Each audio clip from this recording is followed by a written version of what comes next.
Hola a todos nuestros oyentes, mi nombre es Raúl Soulet y le estoy dando la bienvenida a nuestro tercer encuentro. Hoy estaremos dedicando nuestro espacio al cine, ya que se celebrará del 3 al 13 de diciembre en La Habana la edición 42 del Festival Internacional de Nuevo Cine Latinoamericano. En el día de hoy tenemos como invitada especial a Medine Tewolden, cineasta mexicana, quien nos estará hablando de su experiencia en el medio y acerca de su documental Negra, estrenado hace unos meses en la nación azteca. ¿Cuándo surgió el cine? ¿Cuáles son sus particularidades? ¿Sirve el cine como una herramienta de transformación social? Hoy en día el cine es totalmente un espacio inclusivo. Esta y otras preguntas nos estaremos respondiendo en este episodio. Sin más, le damos la bienvenida porque esto empieza ahora.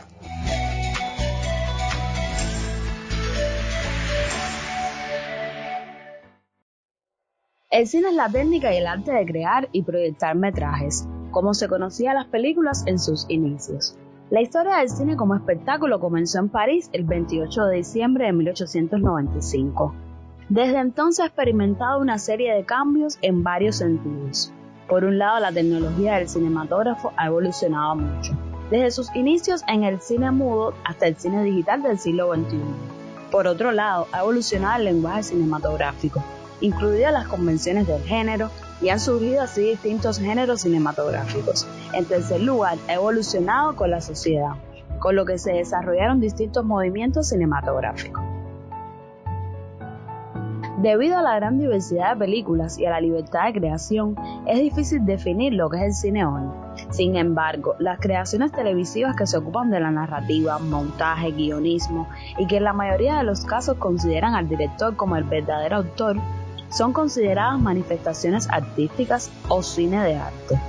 Por otra parte, la creación documental o periodística se le clasifica según su género.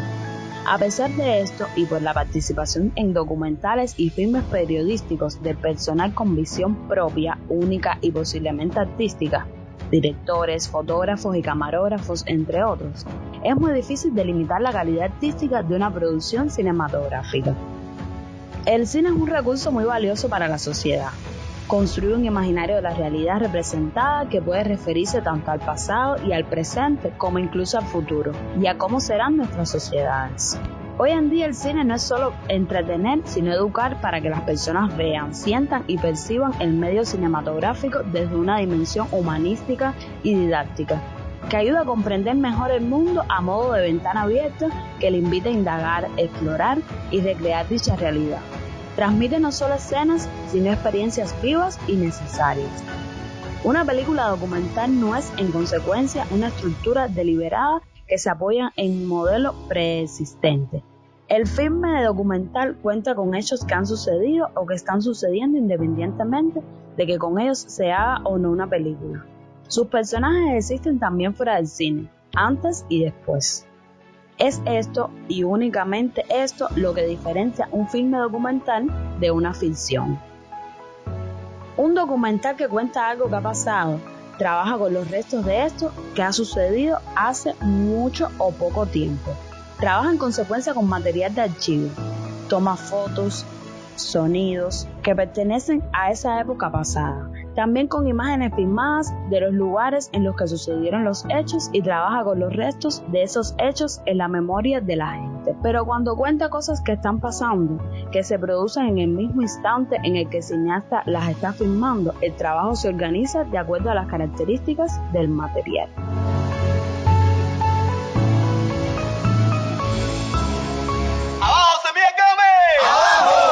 Y no me digan que eso es patrimonio, que no se puede tumbar porque es de Eusebio.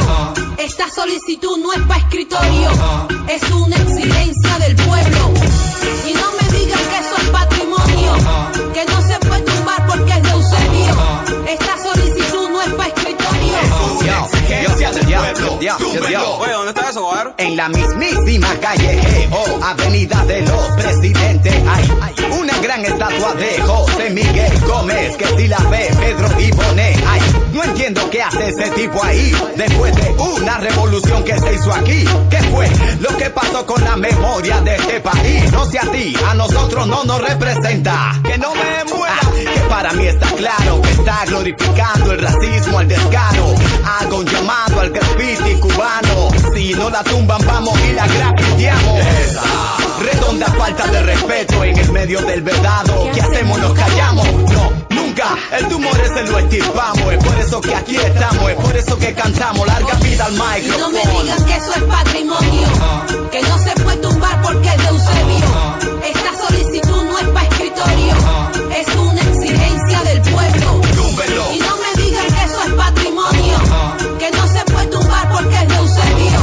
Esta solicitud no es para escritorio, Es una exigencia del pueblo. Túmbelo. túmbenlo urgente por los independientes. Además en la misma calle están Salvador Allende, Benito Juárez. Eloy Alfaro, Sí. no sé si tú me entiendes. La firma quién la da, vamos, de quién depende. A ver, representamos cubano pensamiento, se maneja un fundamento, sabemos lo que estamos haciendo, cuidado, porque nosotros no estamos mareados. La obsesión sigue con puño cerrado.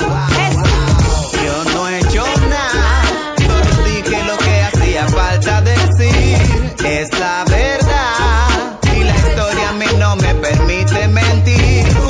La la la la la la la la la la. Super Crony, rapeando como nunca before.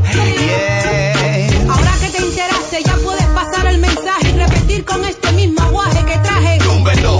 Porque esta estatua representa la muerte de tantos negros inocentes que va por los independientes. Túmbelo. Grafiteros tienen pincha como ninjas por la noche, pinten en la frente esa 1912. Túmbelo. Entonces, misión cumplida dice mi conciencia, se acabó la gelatina, así que Túmbelo. mira, y no me digan que eso es patrimonio, que no se puede tumbar porque es de Eusebio. Esta solicitud no es para escritorio, es una exigencia del pueblo. Túmbelo. Y no me digan que eso es patrimonio, que no se puede tumbar porque es de Eusebio. Esta solicitud no es para escritorio, es una exigencia del pueblo. Túmbelo. Y no me digan que eso es patrimonio, que no se puede tumbar porque es de Eusebio. Esta solicitud no es para escritorio, es una exigencia del pueblo. Y no me digan que eso es patrimonio, que no se puede tumbar porque es de Eusebio.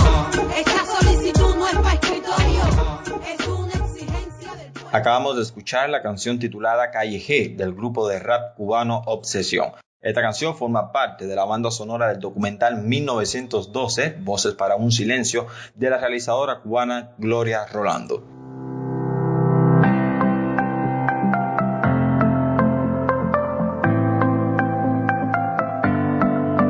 Hola, soy Damaris Benavides y aprovechando que nuestro episodio de hoy está abordando el mundo cinematográfico, en especial el cine documental, les voy a hablar de una de las cineastas más importantes de nuestro país, Gloria Rolando.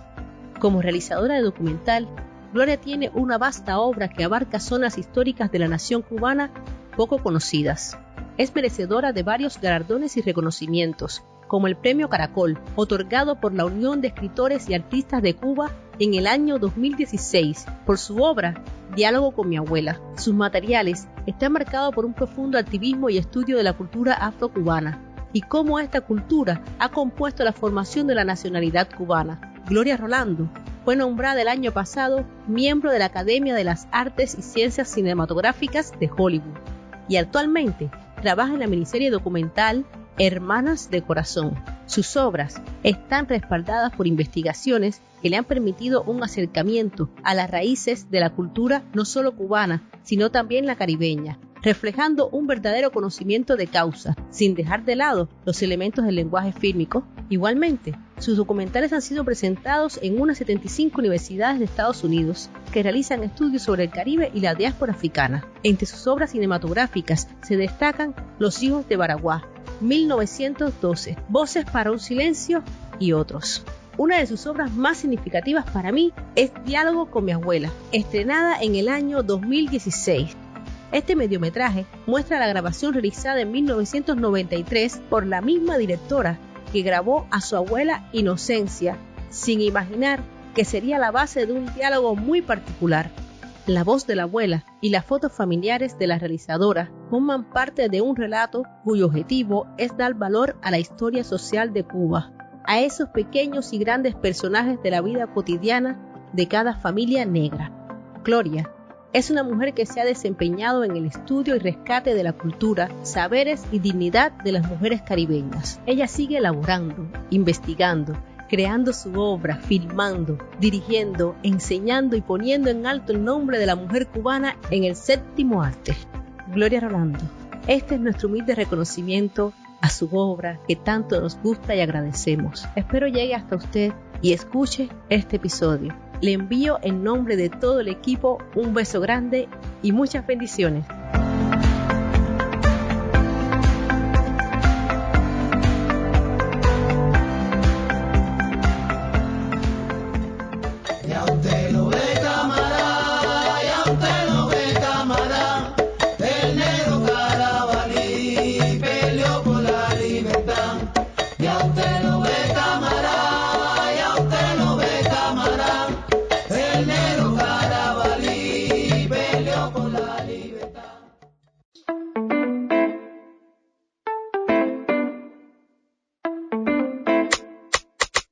¿Sabías que ver cine nos trae ciertos beneficios?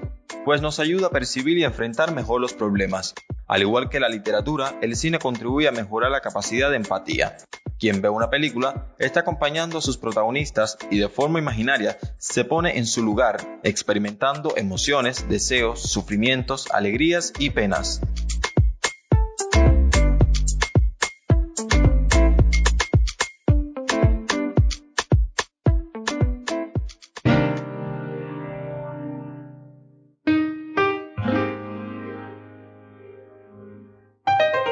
De verdad que está raro este cuarto. La muchacha del cine francés me está mirando con cara de apetito insaciable.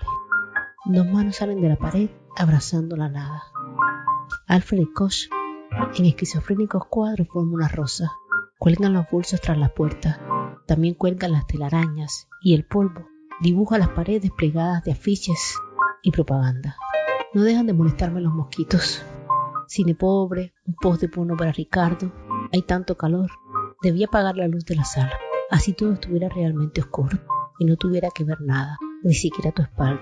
Yo entré sin más y me acosté en tu cama como si fuera mía. La muchacha del cine francés me sigue mirando. Tal vez debí tocar la puerta. Me acostumbré a no dormir de todo y este cuarto no es un altar para Morfeo. Ahora solo veo el techo, aunque ella me sigue mirando. Al fin una cara conocida. ¿Por qué no te vi antes? A mi izquierda tú. A mi derecha Chaplin, frente a mí, ella, la muchacha del cine francés que no deja de mirarme. Me rindo. Al final en este cuarto, solo estamos despiertos, ella y yo. Ya estamos en el momento de la entrevista y tenemos aquí a Medín Tewolde, cineasta mexicana, con quien estaremos conversando. Hola a todos y todas, saludos a todas las personas que están escuchando el programa en estéreo. Yo soy Medín Tewolde, que les manda muchos saludos desde Chiapas, México. ¿Cómo y por qué surgió Negra? Pues la verdad que Negra es una película que la había tenido en la cabeza desde hace muchos años. También lo cierto es que yo sí tuve la fortuna de poder estudiar cine documental hace muchos años también. Lo cierto es que también me desencanté bastante del documental al inicio de después de terminar mis estudios por la poca accesibilidad que yo sentía que tenía para mi perfil, digamos. También otra cosa que tuvo un peso importante, digamos, era como este conflicto interno que tenía que ver con la legitimidad de representar al otro, la otra, el otro, los otros, las otras. Por este miedo quizás de no saber si mi mirada ajena de la realidad que quiero retratar iba a hacerle justicia a esa misma realidad, a esa situación. Entonces esa fue una de las razones por las que me distancié mucho del documental y me dediqué a otras cosas, en particular, de hecho, acompañar procesos de comunicación comunitaria y video participativo para que cada quienes cuenten su propia historia, ¿no? años después decidí que sí quería ser negra, porque Negra es una película que habla sobre el racismo vivido en particular por mujeres negras en territorio mexicano. Sentía que esa era una historia que yo sí podía contar, o me sentía legitimada para contarla, porque es una situación que me atraviesa. Yo soy mujer negra y habito en México, entonces sí sentía que podía hablar de este tema, ¿no? Mi experiencia es particular a mi condición, ¿no? O sea, yo sí pude ir a la escuela. Yo entendía que mi condición particular no puede ser universal, en el sentido de no aplica para todas las experiencias de mujeres negras en México, ¿no? Entonces, por eso decidí lanzarme a la búsqueda, digamos, y buscar otro tipo de perfiles, precisamente para mostrar la diversidad de mujeres negras en México, ¿no? Que no hay una sola forma de ser mujer negra, hay muchas. ¿Cómo te pusiste en contacto con las mujeres que participan en el documental y por qué las seleccionaste a ellas? Muchas de ellas ya las conocía. Tuve como un tiempo en el que pude hacer investigación sobre el tema, y en ese tiempo me dediqué sobre todo a buscar mujeres compañeras afrodescendientes en México y hacerles entrevistas. Esto solo para el proceso de investigación, ¿no? Pero más que entrevistas eran charlas, ¿no? Que además fue un proceso muy bonito, muy rico, una experiencia muy, muy bonita, porque eso se convirtieron en charlas, como en espacios de intimidad, en donde nos conocíamos y nos reconocíamos la una en la otra, las unas en las otras. Eso fue un proceso muy rico. Entiendo que el cine tiene como una estructura vertical, ¿no? O sea, al final, nos guste o no nos guste, el cine es una relación de poder, en donde quien está detrás de la cámara o quien dirige la película tiene más poder que la persona que está en pantalla, ¿no?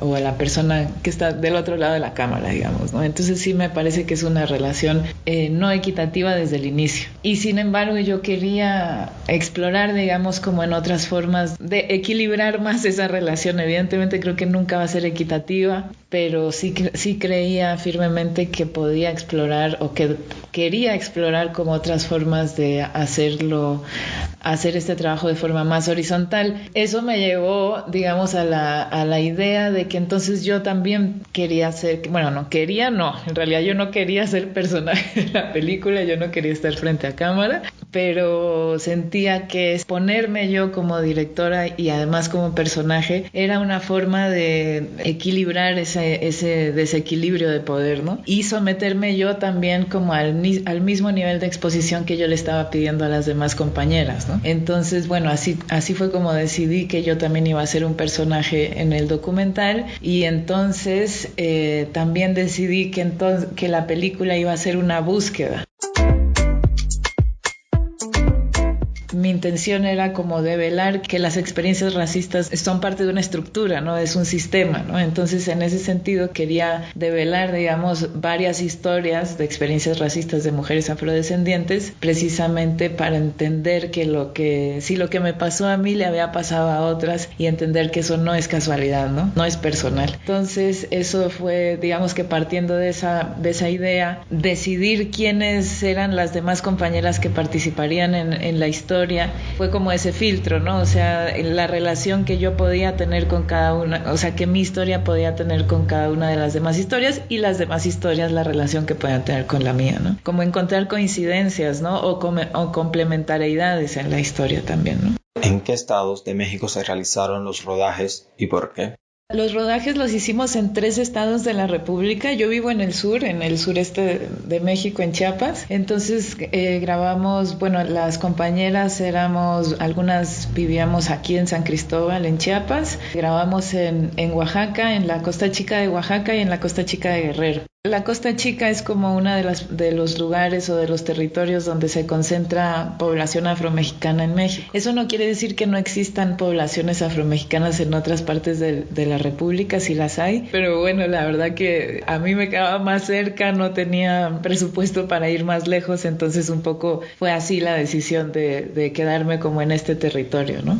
Cuéntanos la estructura formal de tu documental, ¿cómo fue ese proceso? Bueno, como decía, la película negra, desde el inicio yo sabía que quería tener como esta intención de búsqueda, ¿no? Si lo que me había pasado a mí le había pasado a otras. Entonces, el documental tiene como esta estructura, ¿no? Como la búsqueda. Yo la no dividiría, pero resaltaría como dos bloques, quizás, por decirlo de alguna forma. La primera parte o la primera mitad del documental, no voy a contar el final, pero bueno, voy a hablar un poco de su estructura. Entonces, en la primera parte es un poco una presentación de las 5 compañeras que participamos en el documental, y en esta primera parte yo hago la misma pregunta a cada una de nosotras, ¿no? Como ¿cuál es ese primer recuerdo racista que tienes, ¿no? Curiosamente todas teníamos un recuerdo parecido, en edades más o menos parecidas, con sus particularidades, porque lo cierto es que hay también como dos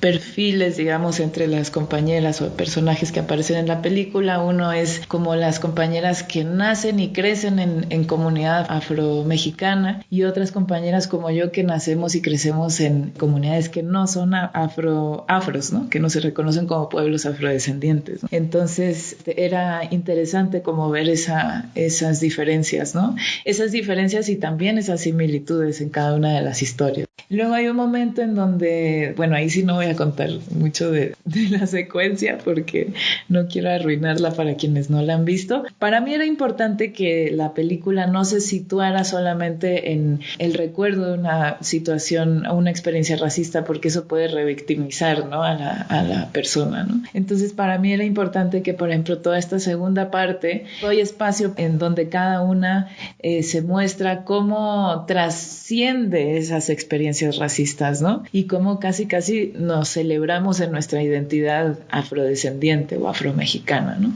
¿Qué significa para ti negra? Pues para mí negra es como mi segunda hija.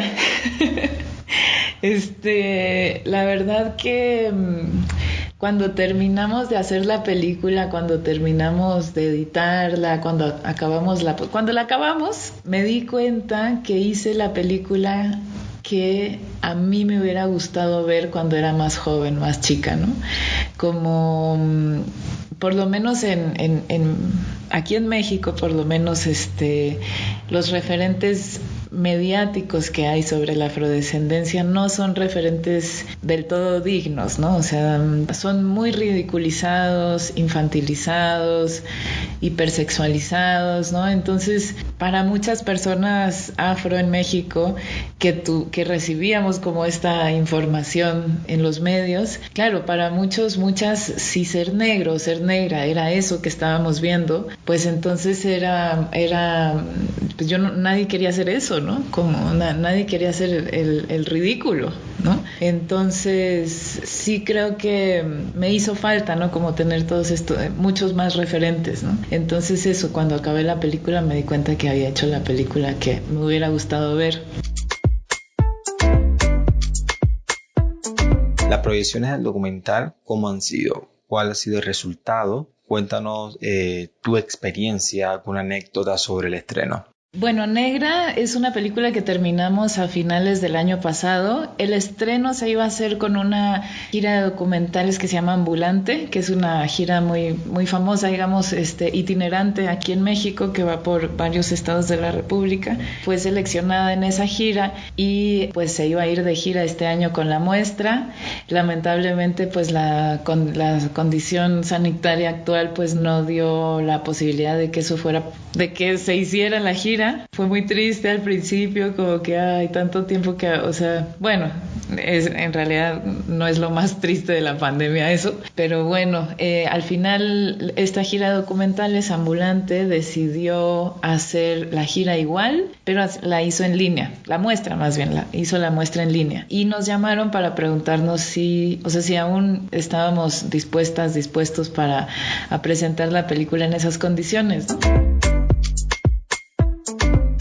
Debo decir que esta es mi primera película, entonces pues no tengo no tenía experiencia previa, digamos, en lo que implica un estreno, las giras, los festivales, etcétera. Bueno, como que lo hablamos con el resto del equipo y claro, yo entiendo que pues hay gente que no quería estrenar, sobre todo, ¿no? Porque pues lo cierto es que para el cine, pues cuando se hace una película pensada para salas de cine, pues hay como ciertas cosas de la postproducción de imagen y de sonido que se hacen para pantalla de cine y que si se ve en una computadora en stream, pues eso no se pierde del todo, pero bueno, hay cosas que se pierden, ¿no? A mí en lo particular no me importó y yo dije que a mí me da igual, yo estrenemos igual, o sea, yo sí le veía ventajas, ¿no? O sea, a pesar de que en México no todas las personas tienen acceso a internet, sí me pareció una oportunidad para que otros públicos pudieran ver la película, ¿no?